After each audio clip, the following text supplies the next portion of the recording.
let's talk about political self. So, political self is the side of a person concerned with laws or other political features.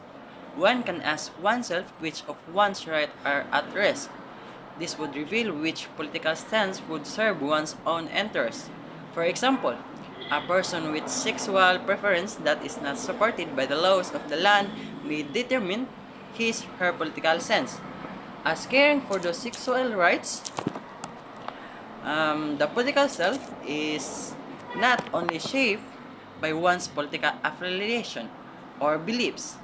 One sense of accountability should be manifested in promoting certain advocacies through healthy political engagement. This is aligned with the concept of active citizenship.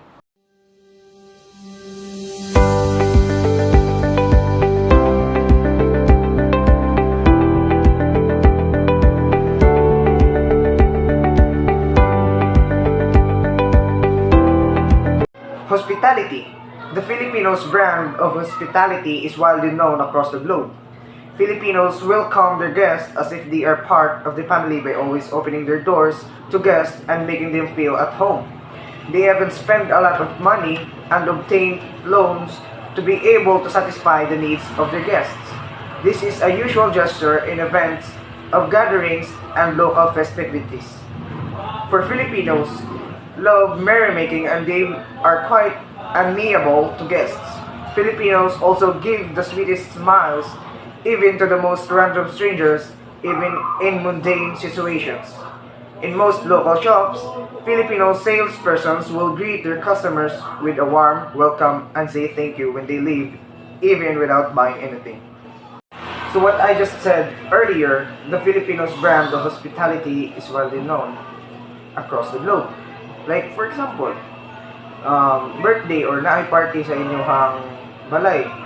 Then, syempre, na yung mga guest ng mga adto. So, being as a hospitable member of the family, syempre, imong i-entertain pag maayo ang mga guests ninyo, dili ninyo pagsahagdaan, kung kasi mga needs nila ihatag. So, that is one of example of hospitality. And also, like, sa kanang mga salesperson sa mall. Di ba? Kung magkuan sila, mo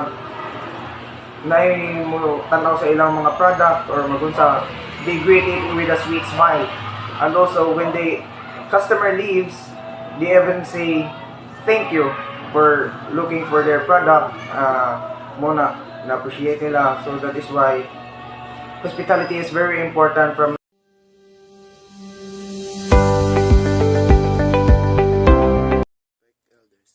Filipino gives high regard to elders, whether they are related or not.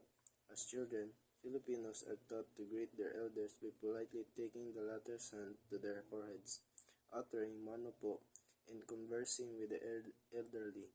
It is imperative to use po and opo, for they connote respect.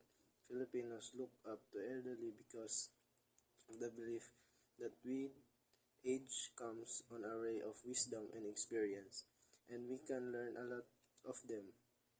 It will be rude and impolite for people not to respect the elders, even in small gestures and simple conversations. Sa akong nasabtan, kita mga Pinoy is more respectful kay misag makaila nato or dili kaila mo bless na nila or mag-greet na nila. And mao man sad na atong na andan sukad sa atong pagabata na mutahod sa mga edad-edaran na nato. And lain sab kung dili ka mo respeto nila kay mura kag kuan mura kag walay iniskwela.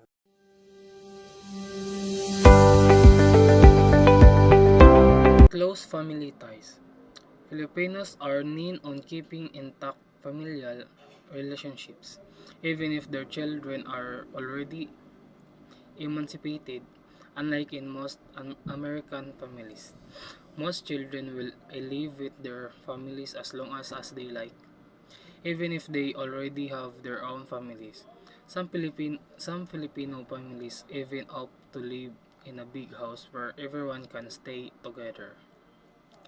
Nursing homes are almost always not an option for families member and choose to take care of their elders themselves.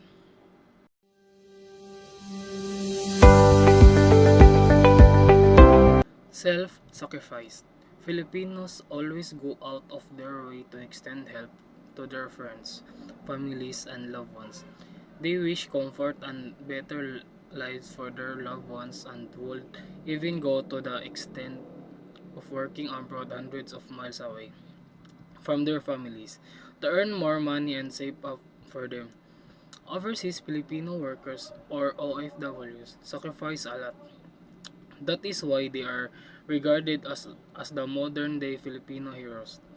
There are also times when the eldest among the children of the family will give up school to work and provide of their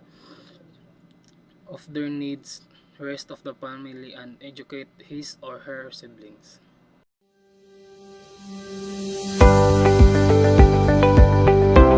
So, bayanihan.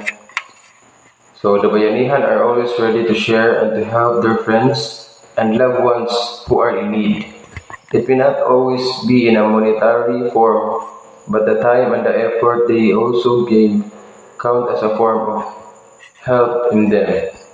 So, in the Philippines, we got this cultural value known as bayanihan, as I say, or the willingness to help others without asking for something in return.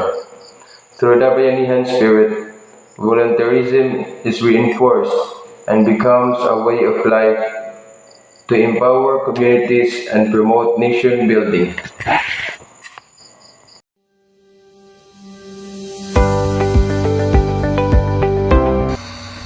Bahala na attitude. This phrase is said to have originated from Bathala na, where Bathala means God, and the phrase means leave everything into God's hands. This implies that Filipinos tend to leave some worries and problems to divine intervention, rather than being rational about them and solving them. This also shifts the blame or burden away from the self should things go astray or out of hand.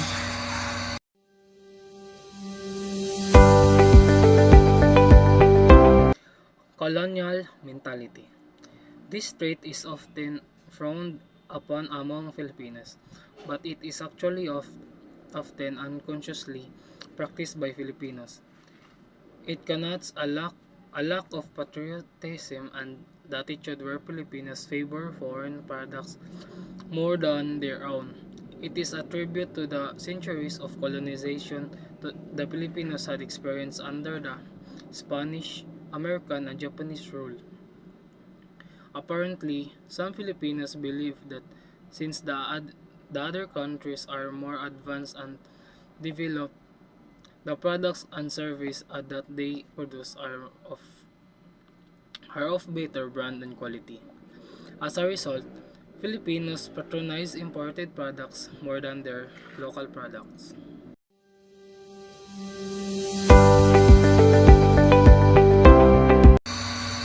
Crowd mentality. This trait talks about being insecure or jealous of another's achievement, just like crabs in a container. Filipinos pull each other down and ruin each other's reputation, rather than lifting them up, resulting to no progress. Filipinos should change this troublesome attitude and focus more on one's own inadequacies in order to improve oneself.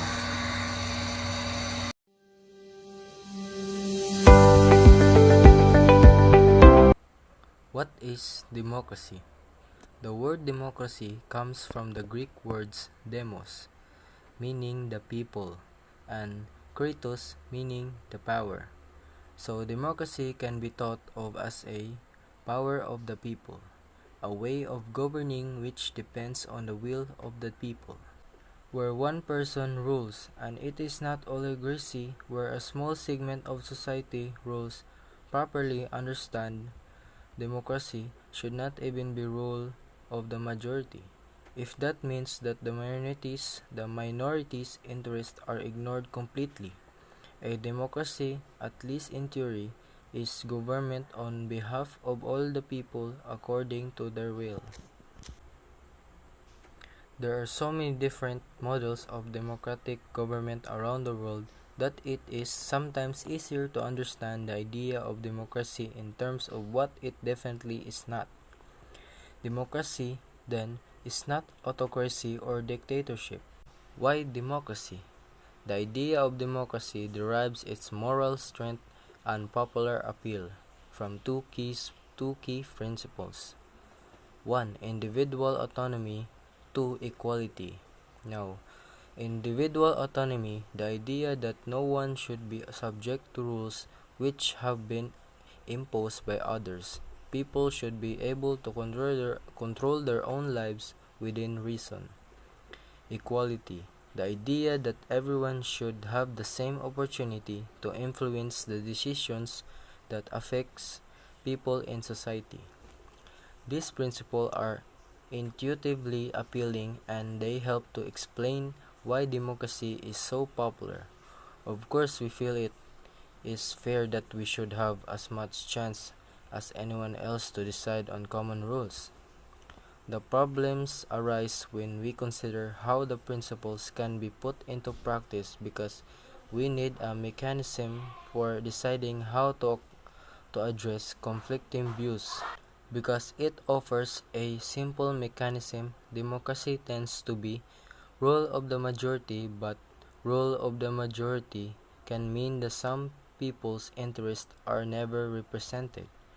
A more genuine way of representing everyone's interest is to use decision-making by consensus, where the aim is to find common points of interest. Example of democracies. Democracy helps prevent cruel and vicious autocrats from ruling. It fosters human development, that is health, education, personal income, and any other indicators more fully than do other forms of government. Democracy helps protect fundamental individual rights and interests. Democratic societies provide people the maximum opportunity to take moral responsibility for their choices and decisions. Democratic societies offer a relative high chance of political equality.